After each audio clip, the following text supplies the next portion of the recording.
Hello friends, welcome back to my channel Vayu ki पाठशाला। सो आज की वीडियो में हम डिस्कस करेंगे एरोबिक एंड एनारोबिक रेस्पिरेशंस के बारे में। ठीक है, या सॉरी इनके डिफरेंस के बारे में, यानी एरोबिक रेस्पिरेशन एंड एनारोबिक रेस्पिरेशंस में क्या डिफरेंस है। तो सबसे पहले बात करते हैं एरोबिक रेस्पिरेशन की। Aerobic respiration is common to the all higher plant, यानी इस धरती के ऊपर जितने भी हायर प्लांट्स होते हैं या फिर कह सकते हैं हायर एनिमल्स होते हैं, वहाँ पर इस तरह की रेस्पिरेशन हमें देखने को मिलती है।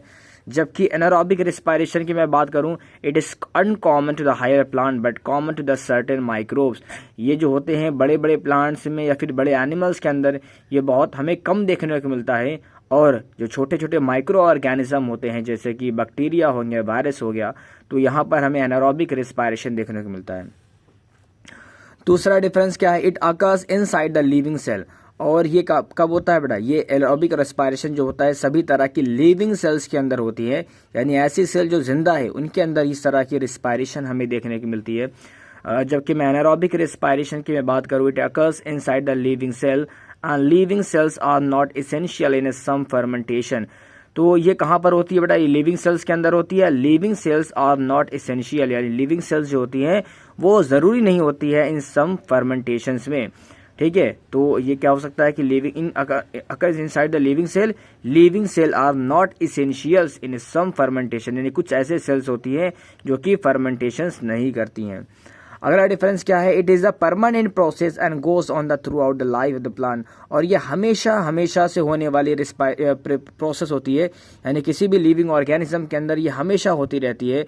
तो एरोबिक रेस्पिरेशन की अगर मैं बात करूँ हायर प्लांट्स के अंदर, और इसके बारे में बात करूँ अगर एरोबिक रेस्पिरेशन में, anaerobic it occurs for a temporary phase under the anaerobic condition in a higher plant, यानी कि कभी कभी प्लांट्स भी एनारोबिक रेस्पिरेशन करते हैं जब उनको अबंडेंट अमाउंट में ऑक्सीजन नहीं मिल पाती है। तो ये कभी कभी ऐसा होता है कि ये एनारोबिक रेस्पिरेशन भी कर लेती हैं। Heat is generate in the formation, और हीट जो है इसके अंदर निकलती है फर्मेंटेशंस के दौरान।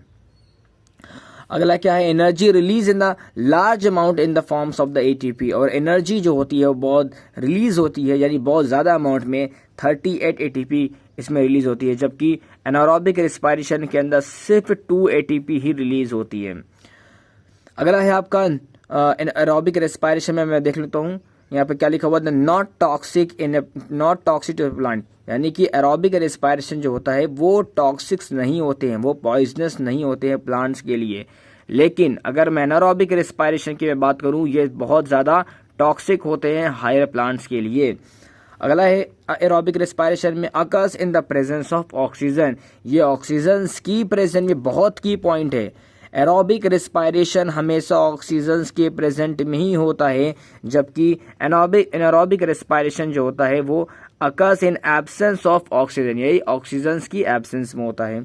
अगला क्या है, एरोबिक रेस्पिरेशन के अंदर एंड प्रोडक्ट और H2O एंड कार्बन डाइऑक्साइड, इसके अंदर जो लास्ट प्रोडक्ट बनता है जब एरोबिक रेस्पिरेशन होती है तो हमें water and carbon dioxide obtain होता है।